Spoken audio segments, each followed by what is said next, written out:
Hello, everybody. We're about to get started.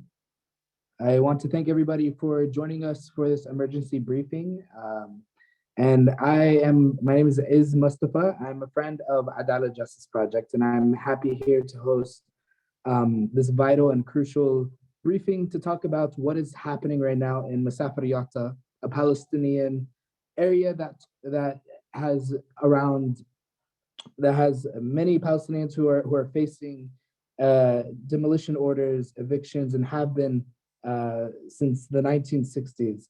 And so, what we would like to do today is to welcome our guest, and just to give some context, on May 4th, the Israeli occupation's highest courts issued a ruling allowing the state to destroy 8 Palestinian villages in the area of Masafer Yatta in the South Hebron Hills, and to expel their inhabitants permanently.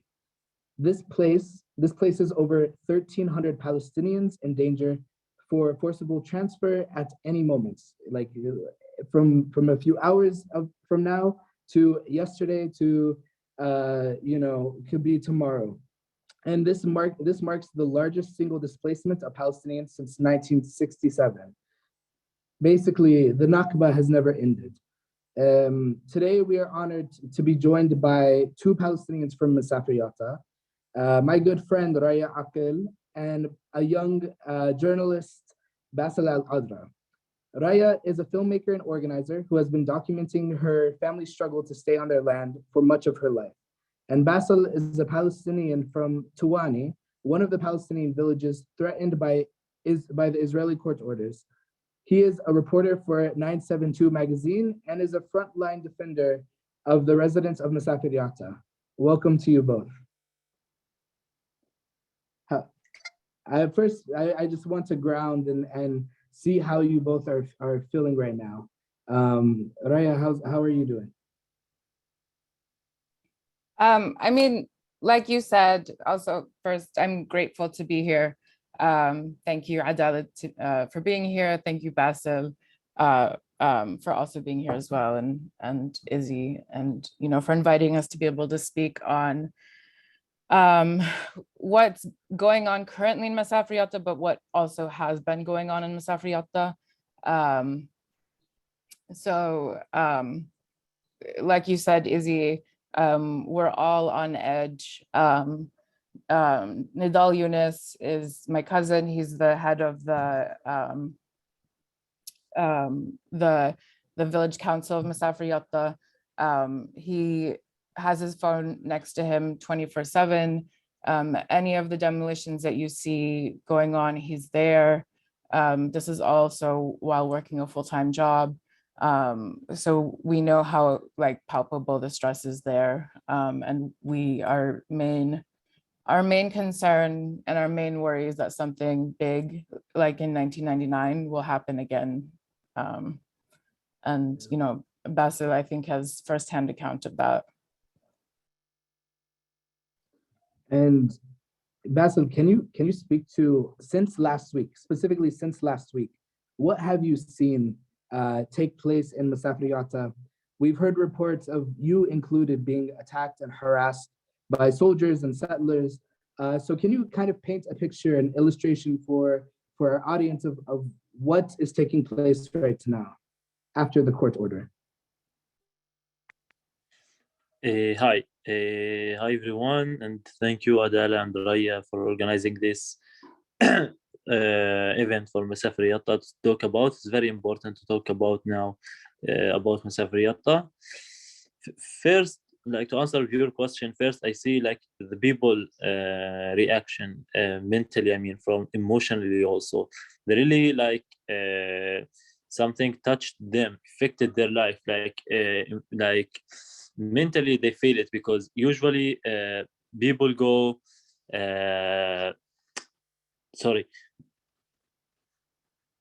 so before I document demolitions and I witnessing demolitions since long time. I've been witnessing since I start to understand the stuff in the life in general, seeing bulldozers are bulldozering, houses in Masafer Yatta and my community and the other communities. And then I became an activist. I learned how to use the camera. I started to document these home demolitions. It's heartbreaking because I only can film and show the world and talk about it. But people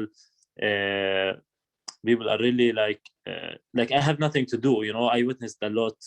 Like they're crying, like mostly the women's and children, as their first reaction on their home being demolished is like to cry, and like it's very hard to be honest, because I see this always, like almost every week there have been like a process of demolitions in the area of Masafer Yatta. So I see this every time, and always I am really angry about it and sad because I have nothing in my hand to do to stop it now. But usually, like mostly people go back and build, after they demolish their home, they go back and build it. So for example, most of the houses that were like bulldozed on Wednesday, they were demolished in last December, and people rebuilt it. Now I go back, for example, today to the family with a journalist who come to write about the demolition that happened Wednesday. Like we have the information about the demolition. They ask me to ask the family if they plan to rebuild again. And the first answer they give me, we don't know if they're gonna leave us even to stay here to rebuild our homes.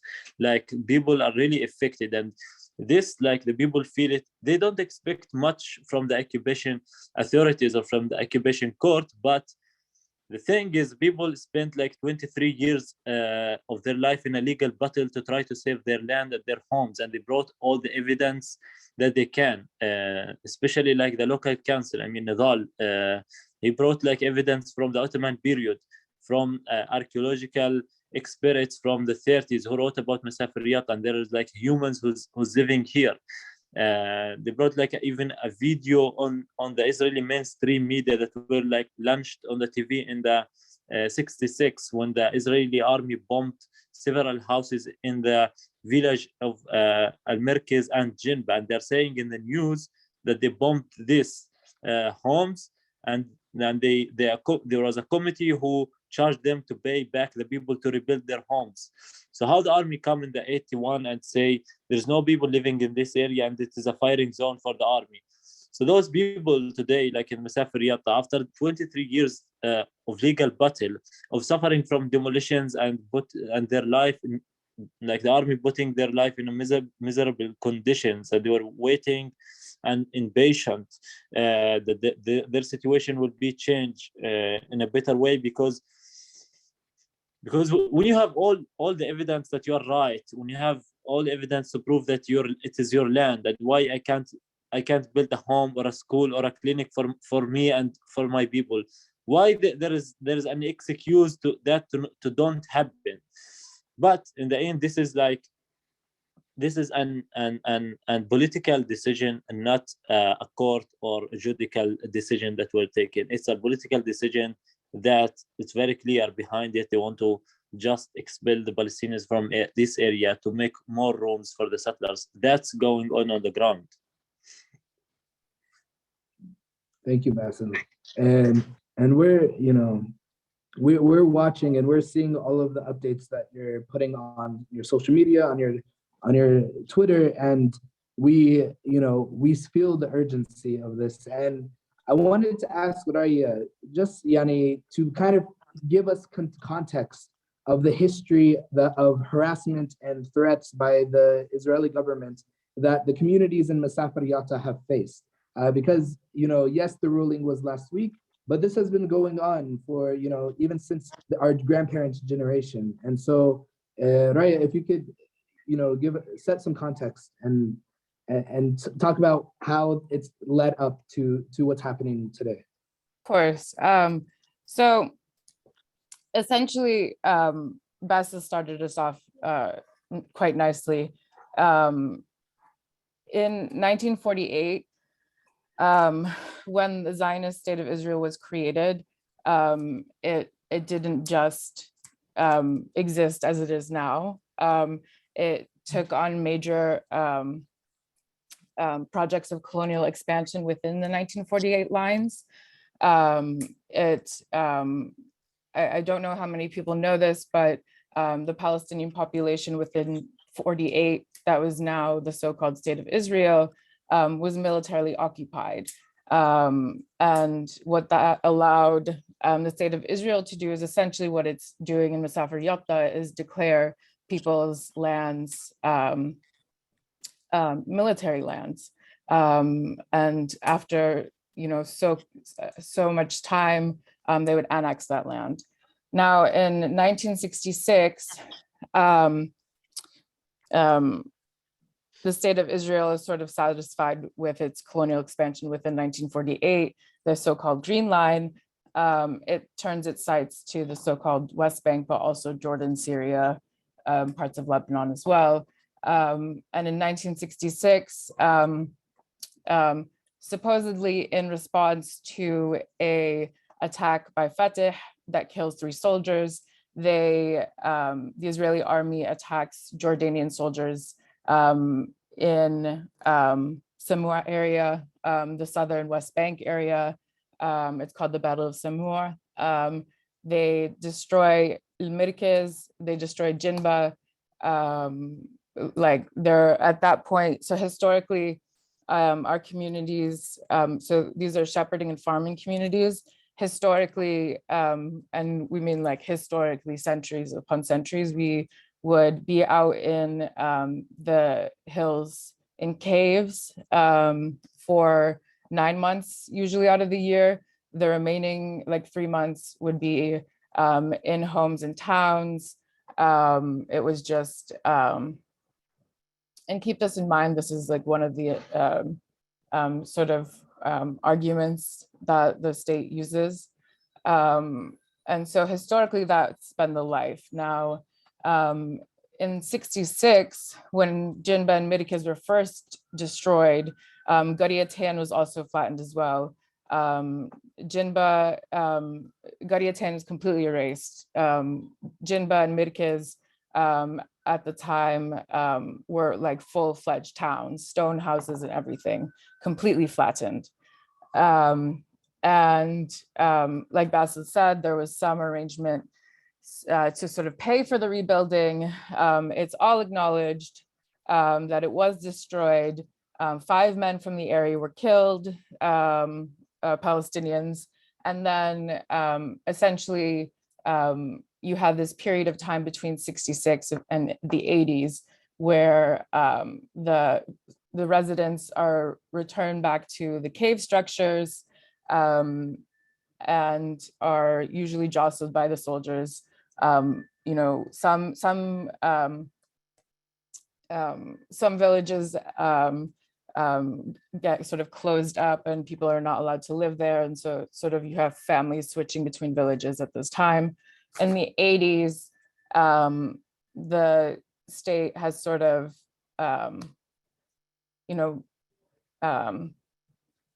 caused enough disturbance in the area with army presence that it declares a military zone on 8 of the villages. Now, there are over 12 villages in Masafer Yatta, like overall. And so that's why sometimes you see discrepancy in population. Usually Masafer Yatta population numbers are for like all of the villages. So that's why you see numbers like 4,000. The villages that fall under Masafer Yatta are 8 that fall into the firing zone that's declared in 1981. You'll see like 2,000, around 2,000 in terms of population. When the state declares the military zone in the 80s and 81, they say that they can declare it because the Palestinians there are not permanent residents.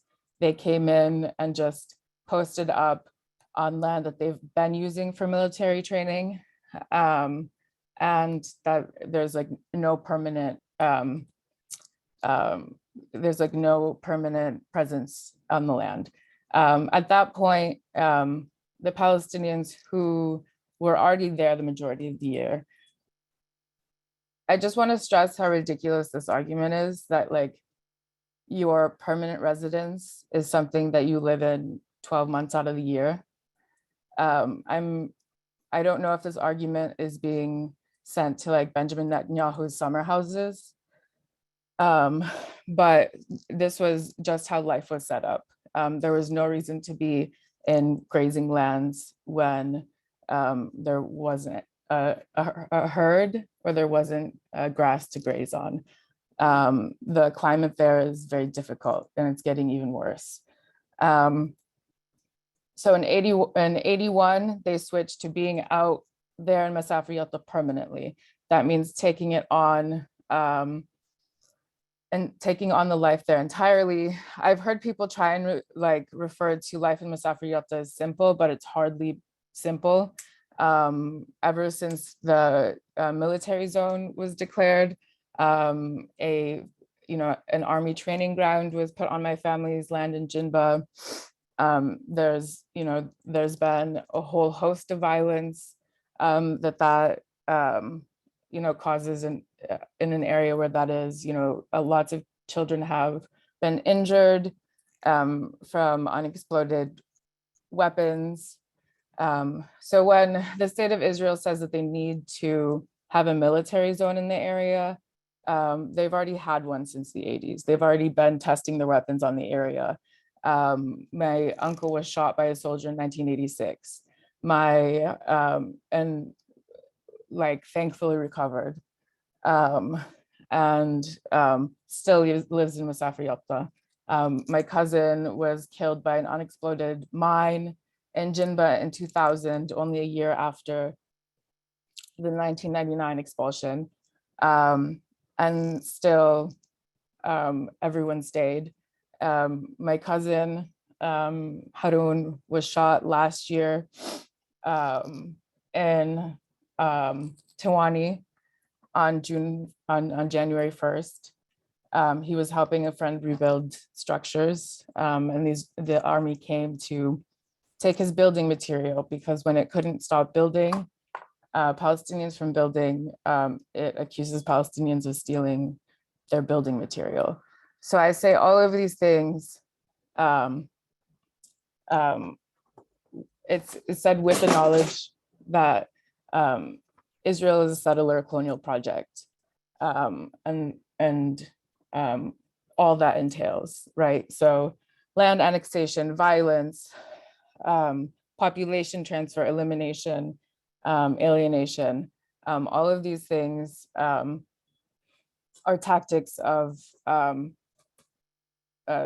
the colonizer, right? And so in Masafer Yatta, you see this tactic of terrorization, making sure that that life is made so unmanageable that these people will leave on their own, and that's it. Life has become unmanageable, but no one's trying to leave. And so yeah, I say that to say that, alongside this long, excruciating legal battle, their entire lives have been transformed into one that is intended to protect their existence. So legally, we have to talk about this, even though I would like to say that sort of colonial courts are just a technicality, but it is important to acknowledge where power is. So legally, after the expulsion in 1999, the village council and many families submitted a petition to prevent the demolition of the villages under this firing zone. An interim agreement was reached. There was still no permission to build. There was no protection from demolition for any other reason. They basically engaged in a 23-year period of court case, of the interim agreement being extended, basically a long drawn out court case where everyone knows, like Basil said, this is the colonizer. We have no faith in the occupier. Like when the final hearing happened in March 15th, we were expecting to go back in June, go back to the hearing. Like Basil mentioned, that so much evidence was presented. My grandfather's notebook from his store that he had in Jinba, he could not read, like did not learn math in school, taught himself numbers, and it was a detailed record of sales for his entire life. He's 98 years old. That man was old. And it was detailed purchases from everyone in the region, from every families, from Bedouins in the region. We don't need to like sit here and prove this. But the high court, the so-called high court, in the middle of the night, literally in the middle of the night, David Mintz, of the Dolov settlement northeast of Jerusalem, came out with the judgment, the ruling that the Palestinians of Masafer Yatta have not proven that they're permanent residents, that the state of Israel requires that land for military use. And on top of it all, like doesn't just suggest, like doesn't just imply, says that international law does not apply to them, says that the Geneva Convention against forcible transfer is not binding, it is just customary. So this is what, you know, any protection we had, because remember the demolitions are still happening during this 23-year period, against mass transfer is, the fear is that it will happen imminently, because they've been building a case since the 1960s. And yeah, that's sort of the history that's led us to this moment. Thank you, Ryah. I really appreciate that context.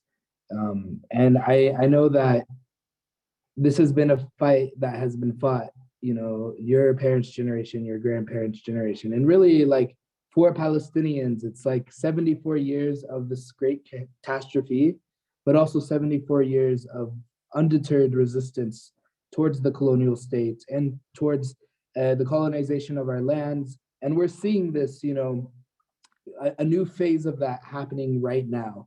And so I wanted to pose this question to both you and Basil, and I'm going to start with Basil, but, you know, the resistance of Masafer Yatta and the struggle of Masafer Yatta, you know, is painted within this larger context of what's happening across our land, right, in our homeland. From Gaza to Sheikh Jarrah, Silwan, even to the north when you Palestinians in 48.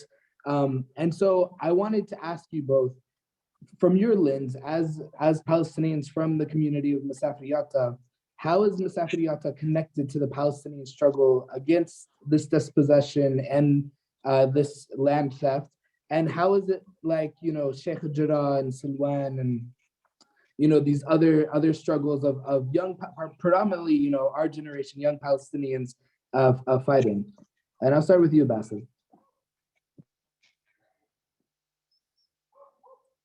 Yeah, I mean, the resistance, I think, has been always almost the same in every places. Like Palestinians always try until the last moment and like resist until like to stay in their land.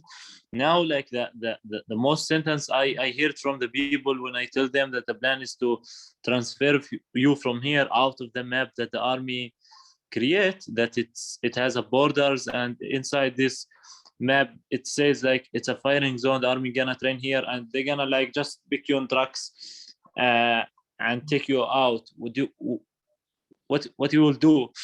They will say that they told me the only like way is to take us from here out from here is just to put us under the ground, like from above the ground, under the ground in graves, but we will not move away from our land because it's our homes and our land, and always have been living here. We will not go to be refugees in other areas. And in 1999 it happened the same thing in Masafer Yatta. I believe every place in Palestine doing the same thing. Maybe the occupation succeeded in some places, but the Palestinians were like doing and resisting until the last moment. Here, for example, in 2006, I remember when I was like 10 years old, there was like a wall created in front of my community within like 12 kilometers, 80 centimeters for a year. And I was watching the people coming and protesting, and the army like terrorizing the demonstrations and attacking people, make the protest violence in order to arrest people and beating them up, and then to show in front of the court that the people are creating violence in this protest. But indeed, within like the people managed to force the army in the end to remove this wall away from the road, like, and not to divide us. And from this community, me and other people, we were like going to Khan al-Ahmar, we were going to Bil'ain and Na'lin to join the struggle in other places. And now other people from other places came, and they are coming now to Masafer Yatta to stand with us. We couldn't go to Sheikh Jarrah. I mean, is the goal is the same. Like if the occupation is forcibly evacuating us from our land as Palestinians in Beersheba, in the Nagab,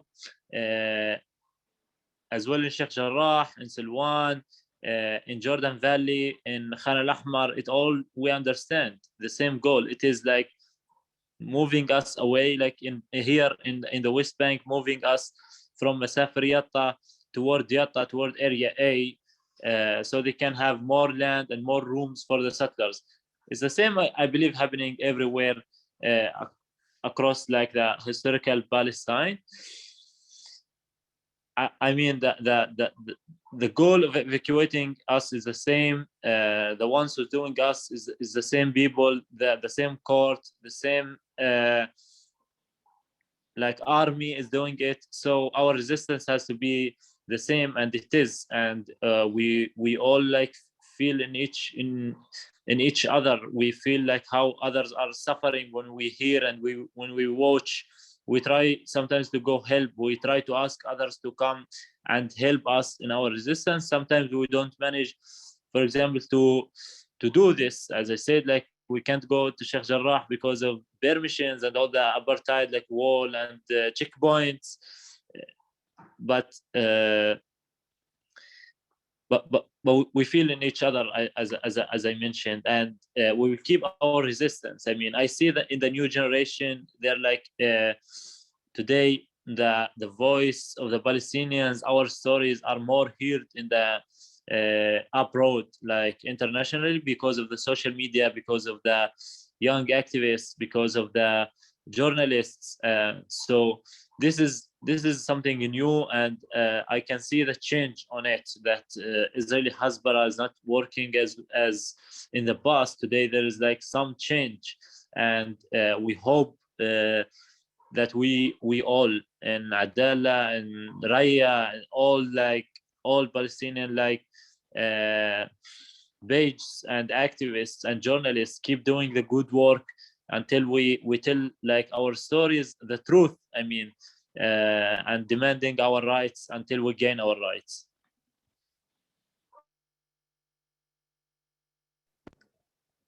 Thank you, Basil. Ryah, do you have anything to add on to that question? I would only add on, Basil said it all, but I would only add on that they're using the Zionist state is using the same tactics as well. So like they used this sort of military zone tactic in 1948. They're also using that in Jordan Valley. to similar communities in the Jordan Valley. They're declaring land outside of Jericho land preserves. You know, there's no guess what there's no reason to guess why Jerusalem and Hebron are like have the highest portion of settlements around them. It's just they're just digging for reasons, and it's everywhere, like Basil said.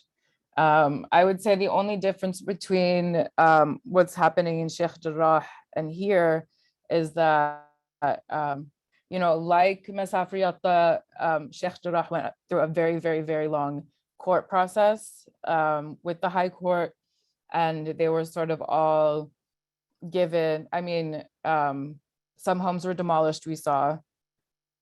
And then the 4 remaining families were sort of given this like permission to remain there for as long as the army would allow them. And so again, it's still this idea of like keeping us on hold, keeping those families on hold for the next demolition. The only difference is that the families of Sheikh Jarrah are refugees.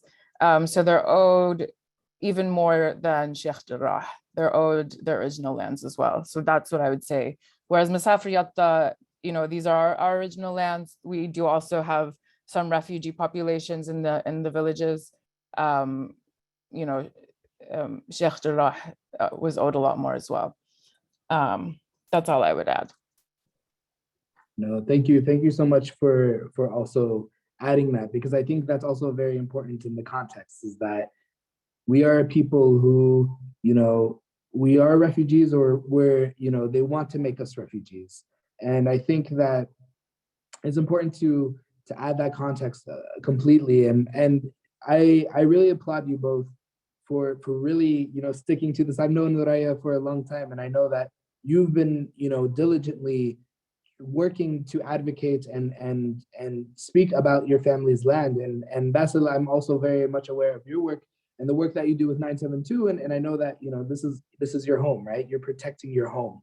And so I think this is the most important question, right? Because I think that right now, like you said, it's imminent, right? These demolitions are imminent. The Israeli state is ready to not, you know, forcibly transfer everybody and ruin your land and ruin your livelihoods. And so what can we do? What should people do? What can people like me do, and people who are watching this? How can we help advocate and help you, stand with you as you protect your lands? And the second part to the question, and I know that we have some links at the bottom of how people can be updated through Instagram and Twitter, but how can people where can people turn to updates of what's happening? I'll start with you, Basil, and then go with Ryah. Yeah, so now we have like the campaign of Save Masafer Yatta. Do not make this forced eviction happen against us here in the communities of Masafer Yatta. So people have different way to join us on the ground here on the field during the protests, or to come visit, help the people.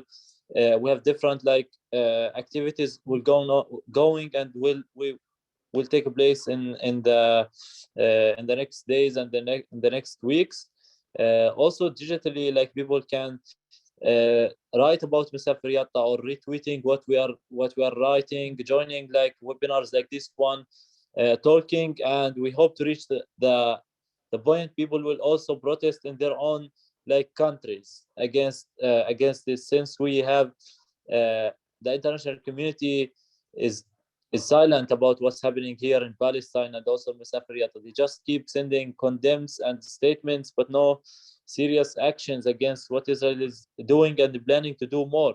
Here on the ground, the only thing is like the ones who creating the change and the facts are the settlers and the army, by expelling us and stealing our land every day to build more settlements and outposts for the settlers, creating more demolitions against us in this area.